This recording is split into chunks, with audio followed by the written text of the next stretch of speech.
जय माता दी। अगर आप माँ वैष्णो के दर्शन करने के लिए जाना चाहते हैं या फिर महामाई की यात्रा के लिए आप किसी तरह की कोई प्लानिंग बना रहे हैं या प्लानिंग आप बना चुके हैं और फाइनली आप महामाई के दर्शन करने के लिए यात्रा पर निकल रहे हैं, तो तीनों ही परिस्थितियों में ये वीडियो आपके लिए बेहद सहायक होने वाला है। तो बोलिए जय माता दी। अपनी इस वीडियो में सर्व सनातन आज आपको माँ वैष्णो की यात्रा के बारे में जानकारी देने जा रहा है। तो माँ वैष्णो के जयकारे के साथ चैनल सब्सक्राइब करें, बेल आइकन दबाएं और अपने विचार साझा करें।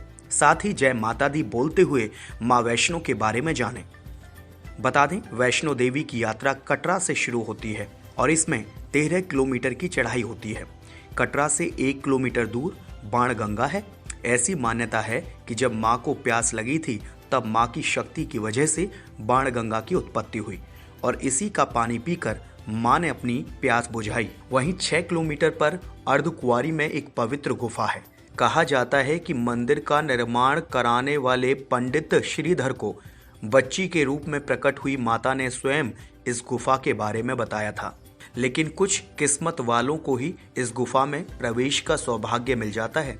श्रद्धालुओं की संख्या जब भी 10,000 से कम होती है तो इस गुफा को खोल दिया जाता है।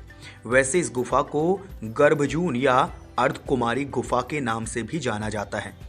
मान्यता है कि माता ने इस गुफा में 9 महीने बिताए थे। अब इसे वैसे ही समझ सकते हैं जैसे कोई शिशु जन्म से पहले माँ के गर्भ में 9 महीने तक रहता है और यही कारण है कि इस गुफा को गर्भजून कहते हैं। गुफा का आकार एक माता के गर्भ के आकार जैसा ही है। छोटी सी इस गुफा में से बड़े आकार का व्यक्ति बड़ी ही आसानी से निकल जाता है।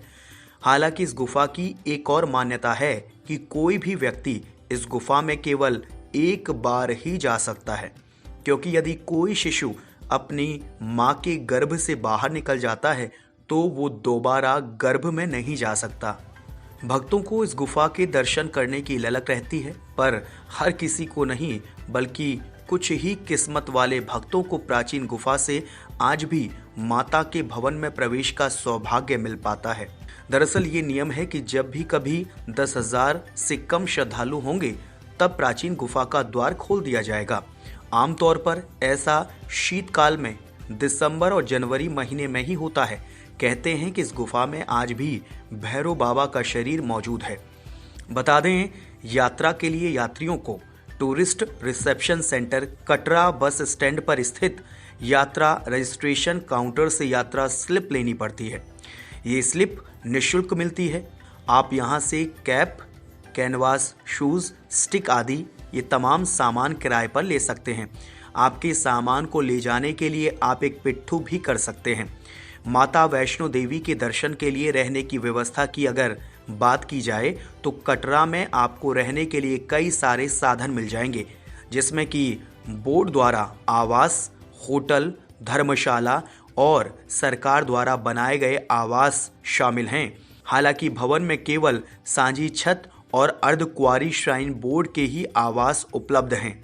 इसके अलावा निःशुल्क आवास के तौर पर बड़े हॉल भी बनाए गए हैं। आप डोरमेट्री और किराए के रूम में भी रुक सकते हैं। इन सब के लिए आपको पहले से रिजर्वेशन कराना पड़ेगा। जय माता दी। जय माता दी। तो उम्मीद करते हैं सर्व सनातन अपने माध्यम से जो भी जानकारियां अपने दर्शकों यानी आप तक पहुंचाने की कोशिश करता है, वो तमाम जानकारियां सुनने समझने के बाद आप इन जानकारियों को आगे शेयर भी करते होंगे, साझा भी करते होंगे।